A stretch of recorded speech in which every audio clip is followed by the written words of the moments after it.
Okay, I'm going to show you how to play Monkey Island and other point-and-click adventure games on your Nintendo DS Original or Lite. There's some other videos of people playing Monkey Island on YouTube, but they don't actually tell you how to do it. So after watching various things and reading a lot of brain-melting stuff on the web, I finally sussed it out, and it's easy once you know how. Believe me, if I can do this, anyone can. We're going to be using ScumVM, which is the program that actually makes it work. I don't know how, I like to think it's magic. Have a look at their website and see what it's about. It tells you what games can and can't be played and all that kind of useful stuff.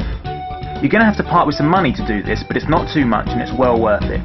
The first thing you need is an R4 DS card, which is the same shape and size as a regular DS game card. I got mine from Amazon. Just search R4 DS and it's the first one that comes up. For just over a tenner, it's not bad. There are other types of cards you can use, but this tutorial is just for the R4 DS.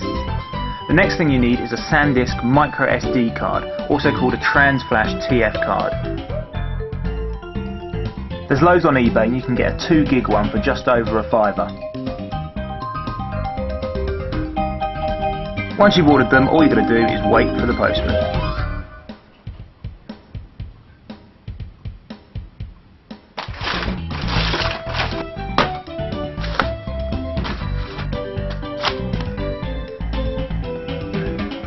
Take your adventure game CD-ROM and stick it in your computer. You might want to do this whilst it's booting up, because if your version of Windows doesn't support whatever system the game runs on, then putting the disk in might cause your computer to crash, like it did to mine the first time. Forget about the CD for the moment and open up your internet browser. Visit the link on the screen. I've also put it in the video description box to the right of this video. This is where we download ScumVM. Scroll down and select the Nintendo DS package. It should download automatically, but your web browser might try to block it. If it does, right-click the yellow bar that has appeared at the top and choose Download. Download it onto your desktop. It should only take about a minute, but I'm going to fast forward it.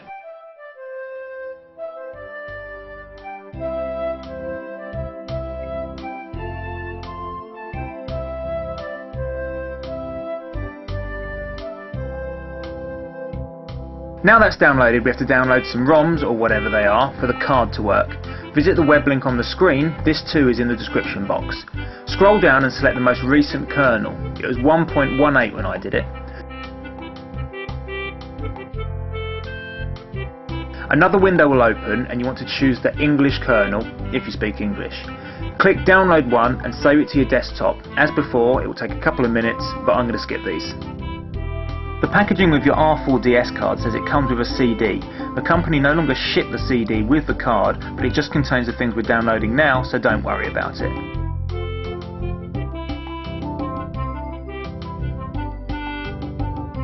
Once it's downloaded, close the window. You now have ScumVM and the R4 DS updates. These two files are RAR files containing compressed information. You need to have a program to open RAR files. They're kind of like zip files. If you don't have a program to do this, then there won't be a proper icon, and when you double-click the icons, it will ask you what you want to open them with. You can download a free trial version of BitZipper from the web address on the screen. Once downloaded, it will open the folders for you.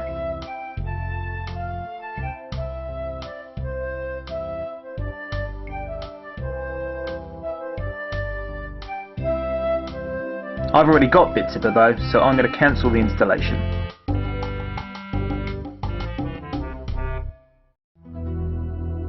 Take your R4 DS card out of the packaging. It will come in a tough case and come with a USB stick adapter for use with your micro SD card. Place your micro SD card in the USB stick. It's fairly obvious how it all fits together. Whack the USB stick in a spare USB port on your PC. Open up My Computer and right-click on the drive that contains your USB stick. Choose Format and select File System as FAT32, then click Start. I don't actually know if you need to do this, but I did it for mine and it works, it doesn't do it any harm.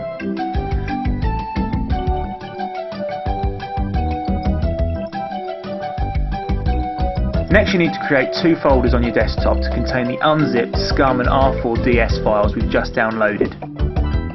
You can call them anything. I chose Scum for one and R4 DS for the other.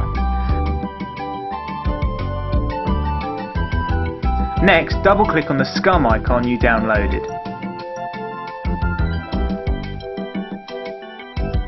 For BitZipper, it asks you where you want the decompressed files to be stored. Select the Scum folder. Let it download, and then all the stuff you need will be safe and sound inside.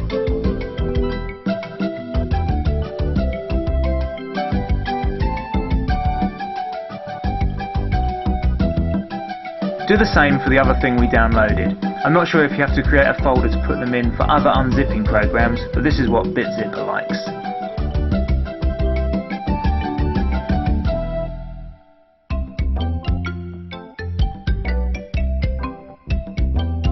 Open up the USB stick from the My Computer page. It will be empty.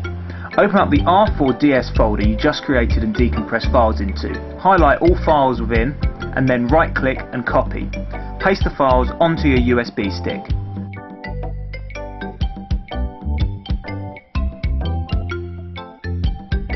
Next, drag the entire scum folder we created and decompressed files into onto the USB stick.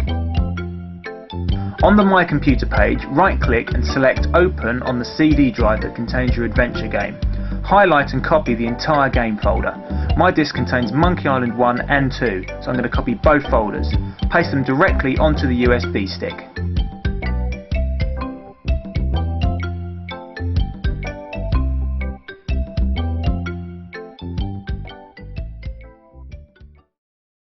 Now eject the USB stick. Remove the micro SD card and stick it in the R4DS card adapter, then put the card in your DS.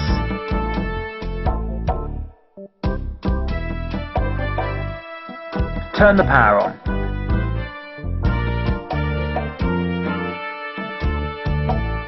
Tap the Happy Faces icon. On the top screen, move down to the scum file. Press the A button. There will be a list of scum files. I've no idea what they are, so just choose the first one and press the A button.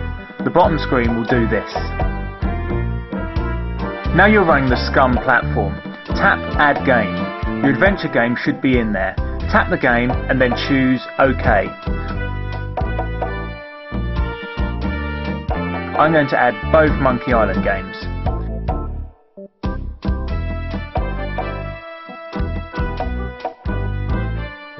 Next, select your game. I'll try Monkey Island 2. Tap Start. There it is. This is the copy protection thing that came with the game. I think you had to look stuff up in the manual, but it doesn't matter on the DS. Press the X button to bring up the keyboard. Any 4 numbers do it. Press X to get rid of the keyboard, and I'll choose regular gameplay.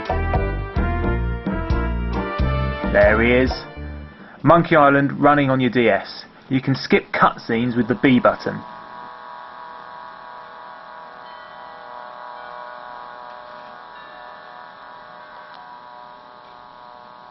Some monkeys there.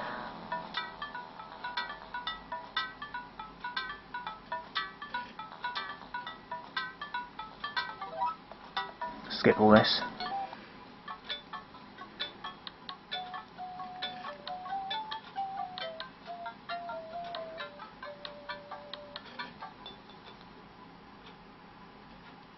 The top screen has a zoomed in version of the bottom. It follows where your cursor touches on the bottom screen. I'm not sure why the bottom screen doesn't quite fit in, it's not a problem though. Now you can just tap where you want Guybrush to walk. We'll skip Largo. If we do pick up sign, I'll get the shovel. 1 shovel. At the bottom right of the screen is a picture of a mouse. This tells you what mouse button you are using when you tap the screen. You can choose which button you want on the D-pad, left for left, right for right, and up for neither. Pressing start gives you the menu. To save, you can click save, then select a file slot, press the X button to bring up the keyboard, give it a name, X to get rid of the keyboard, then click save.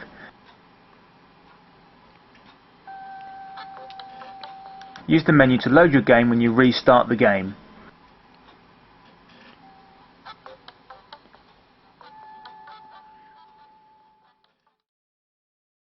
And there you go.